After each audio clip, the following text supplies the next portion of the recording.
दो हंसों की सुंदर और शिक्षाप्रद कहानी। मानसरोवर आज जो चीन में स्थित है, कभी थमानस सरोवर के नाम से विश्वविख्यात था और उसमें रहने वाले हंस तो नीले आकाश में सफेद बादलों की छटा से भी अधिक मनोरम थे। उनके कलरव सुंदर नर्तकियों की नुपुर ध्वनियों से भी अधिक सुमधुर थे। उन्हीं सफेद हंसों के बीच दो स्वर्ण हंस भी रहते थे। दोनों हंस बिल्कुल एक जैसे दिखते थे और दोनों का आकार भी अन्य हंसों की तुलना में थोड़ा बड़ा था। दोनों समान रूप से गुणवान और शीलवान भी थे। फर्क था तो बस इतना कि उनमें एक राजा था और दूसरा उसका वफादार सेनापति। राजा का नाम धृतराष्ट्र था और सेनापति का नाम सुमुख। दोनों हंसों की चर्चा देवों, नागों, यक्षों और विद्याधर ललनाओं के बीच अक्सर हुआ करती थी। कालांतर में मनुष्य योनि के लोगों को भी उनके गुण सौंदर्य का ज्ञान होने लगा। वाराणसी नरेश ने जब उनके विषय में सुना तो उसके मन में उन हंसों को पाने की प्रबल इच्छा जागृत हुई।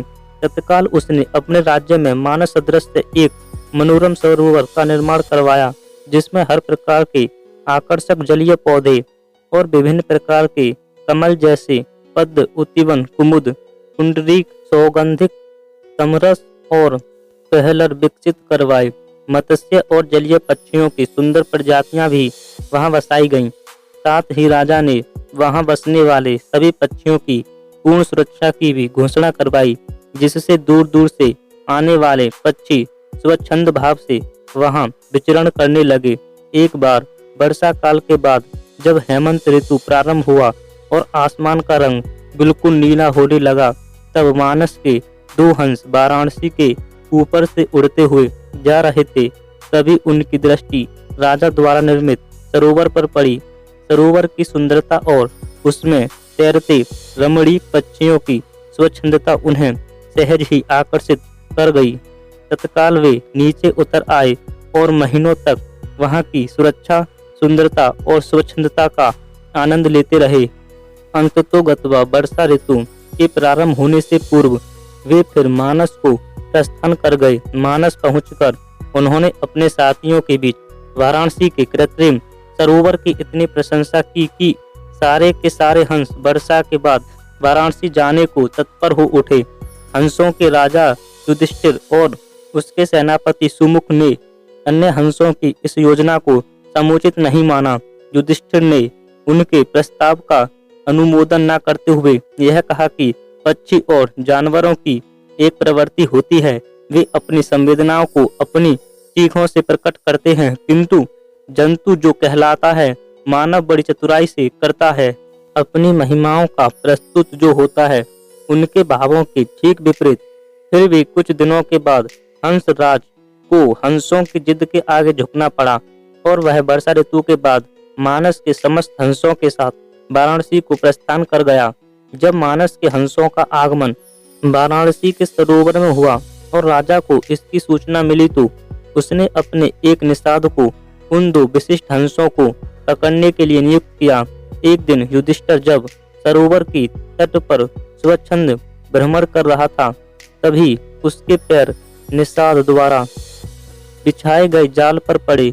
अपने पकड़े जाने की चिंता छोड़ उसने अपनी तीव्र चीखों से अपने साथी हंसों को तत्काल वहां से प्रस्थान करने को कहा, जिससे मानस के सारे हंस वहां से क्षण मात्र में अंतर्धान हो गए।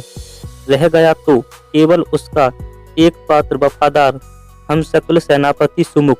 हंसराज ने अपने सेनापति को भी उड़ जाने की आज्ञा दी, मगर वह दृढ़ता के साथ अपने राजा के पास ही जीना मरना उचित समझा। निषाद जब उन हंसों के करीब पहुंचा तो वह आश्चर्यचकित रह गया, क्योंकि पकड़ा तो उसने एक ही हंस था, फिर भी दूसरा उसके सामने निर्भीक खड़ा था।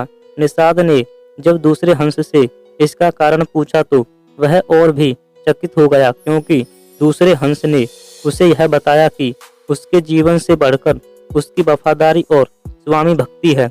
एक पक्षी के मुख से ऐसी बात सुनकर निषाद का हृदय परिवर्तन हो गया। वह एक मानव था, किंतु मानव धर्म के लिए वफादार नहीं था। उसने हिंसा का मार्ग अपनाया था और प्राणातिपात से अपना जीवन निर्वाह करता था। था शीघ्र ही उस निषाद ने अपनी जागृत मानवता के प्रभाव में आकर दोनों ही हंसों को मुक्त कर दिया। दोनों हंस कोई साधारण हंस तो थे नहीं। उन्होंने अपनी दूरदृष्टि से यह जान लिया था कि वह निषाद निसंदेह राजा के कोप का भागी बनेगा। अगर निषाद ने उनकी जान बख्शी थी तो उन्हें भी निषाद की जान बचानी थी। अतः तत्काल वे निषाद के कंधे पर सवार हो गए और उसे राजा के पास चलने को कहा। निषाद के कंधों पर सवार जब वे दोनों हंस राज दरबार पहुंचे तो समस्त दरबारी गण चकित हो गए। जिन हंसों को पकड़ने के लिए राजा ने इतना प्रयत्न किया था वे स्वयं ही उसके पास आ गए थे।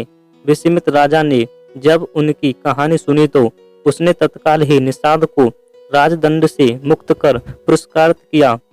उसने फिर उन ज्ञानी हंसों को आतिथ्य प्रदान किया तथा उनकी देशनाओं को राजदरबार में सादर सुनता रहा।